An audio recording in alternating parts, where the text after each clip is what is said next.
ध्यान से सुनना है यार, सिर्फ बाजू वाले को सुने जाने को ना।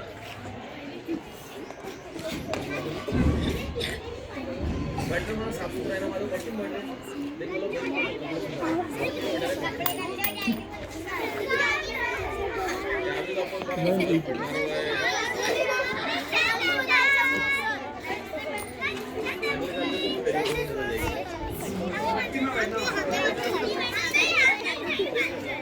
अपनी चढ़ाई लेके आना छोटी सी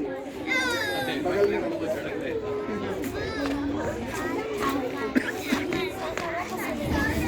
जोर से अच्छा से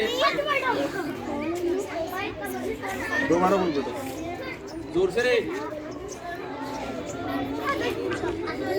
जोर से बोल बेटा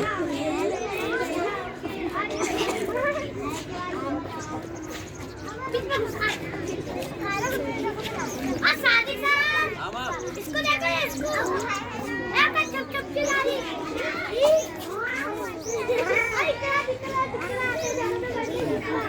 चलो सुमाइला आ जाए इधर आओ शुमाइला में हाँ मैसेज वहाँ से पास होते हुए आया इस तक पहुँचा क्या था मैसेज अरे तो हाँ बोल क्या था वे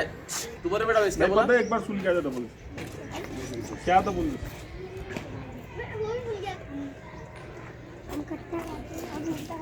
हम मीठा खाते हैं यहाँ तक मैसेज ये आया हाँ क्या था बेटा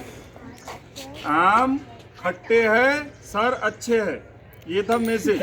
हाँ आज तक क्या बना हम मीठा खाते हैं इसी तरह हम जब किसी की चुगली करते ना हाँ वो इसी तरह वो बदलते जाती हो बात इतनी सी रहती वो इसके कान से उसके कान उसके कान से उसके कान आज तक ऐसी हो जाती। अभी वो देखो हमारे मामू का एक्सीडेंट हुआ परसों के दिन सर पर मार लगा कोई बोले दवाखाने में तो बोले फेस पर एक फ्रैक्चर है कोई बोले अब हम नागपुर पहुंचे तक के बोले कोमा में भी चले गए हाँ बहुत सीरियस है कोमा वो एक आया वो होटल वाले में भी जाती है कोमा में थी हम घर को वापस आ गए सिर्फ उनको क्लिप लगाना है एक बोले इतना खतरनाक पिक्चर है कि वो 2 महीने तक के में रखने वाले आपका भी कैसा बेटा मालूम है सीखो ये गेम